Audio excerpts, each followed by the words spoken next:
Histoire de bien terminer le processus du passage de dessin technique à modélisation 3D, on va venir ajouter le cartouche comme vous voyez ici en ce moment, si je vais cacher mes guides, comme ça ici. Donc c'est le résultat attendu. Oups, il me demande quelques petits événements. Ok, comme ça ici. Donc vous avez le cartouche ici qu'on est venu intégrer. Bon, je l'ai fait, je n'ai pas respecté nécessairement tout à fait les normes du dessin technique parce qu'il y a des normes aussi dans la télévision. Fait que c'est quand on monte les guides ici. C'est ce qu'on voit. Donc, il y a la zone ici à l'intérieur de la première ligne à partir du côté, qu'on appelle la zone d'action sur. Et ensuite, vous avez la zone plus petite qui est la zone de texte sur. C'est pour ça que j'ai tenu à intégrer le cartouche directement sur cette marge-là. Donc, je vous montre comment procéder pour arriver à ce résultat-là. Mon animation se termine ici sur cette image-là, que je suis capable aussi d'aller retrouver à l'intérieur ici dans mon Render Pictures. Donc, c'est l'image 100 dans mon cas. Vous, c'est à vous de trouver sur quoi vous terminez votre vidéo. C'est bien important que ce soit la bonne, celle-là exactement. Donc, qu'est-ce qu'on fait? On va venir ici faire ouvrir avec, bien important, Photoshop CS6. Et vous allez chercher une nouvelle image. Cette nouvelle image-là, vous allez dans les paramètres prédéfinis, vous allez faire film et vidéo, vous allez aller choisir HDTV, bien important, HDTV 1080p 29,97, assurez-vous d'avoir les pixels carrés, vous faites OK.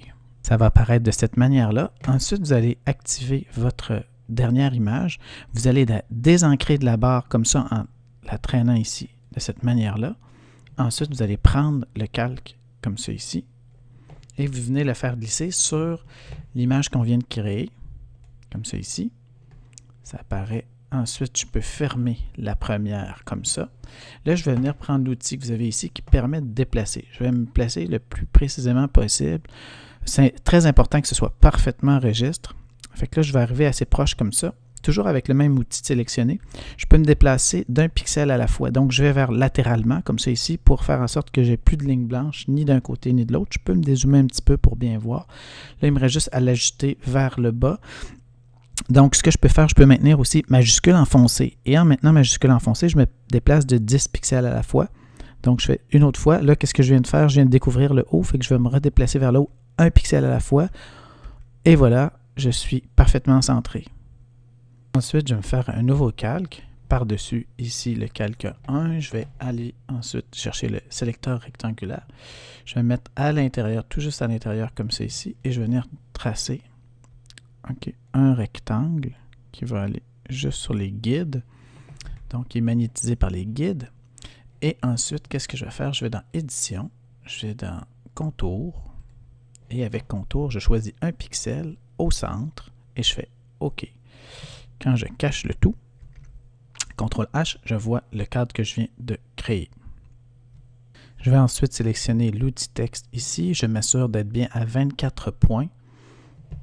Je vais ensuite aller cliquer ici comme ça. Je peux déplacer, vous voyez quand je sors de l'écriture, je peux venir déplacer l'outil déplacement. Fait que je peux déplacer puis ramener mon curseur sur la ligne. Donc je vais l'appeler A1. Okay. Si jamais ça n'apparaît pas, assurez-vous que vous avez bien la couleur noire. Donc si vous avez une idée de la hauteur de ligne dont vous allez avoir besoin, je vais venir prendre le sélecteur rectangulaire, je vais me faire une nouvelle zone comme c'est ici. Je vais m'assurer que ce soit bel et bien sur. Puis je vais refaire encore mon contour. OK, juste là, vous voyez, ça ne fonctionne pas parce que mon contour est sur le calque de texte. Fait qu'il faut que je sélectionne le calque, que ce soit un calque de pixels. Et je fais contour comme ça ici. Je fais ça. Donc, je viens de créer mon autre ligne. Si je cache. Vous avez ça comme ça. Dernière chose que je vais vous montrer, c'est comment venir séparer. Fait que là, vous allez faire comme ça ici. Sélectionnez l'outil. OK, ligne. Là, vous venez cliquer sur votre ligne. J'aurais pu me zoomer davantage. Là, assurez-vous d'avoir majuscule enfoncé. Majuscule enfoncé, ça fait des angles précis à 45 ou à 90. Donc, vous venez ici comme ça. Et là, vous voyez ici, ça a créé un calque de forme. Et là, quand je vais changer de calque, vous allez voir, il devient foncé. Et là, vous voyez, j'ai dépassé un petit peu ma ligne. Si je zoome, OK? Fait que quand vous faites ça, vous le faites plus zoomé.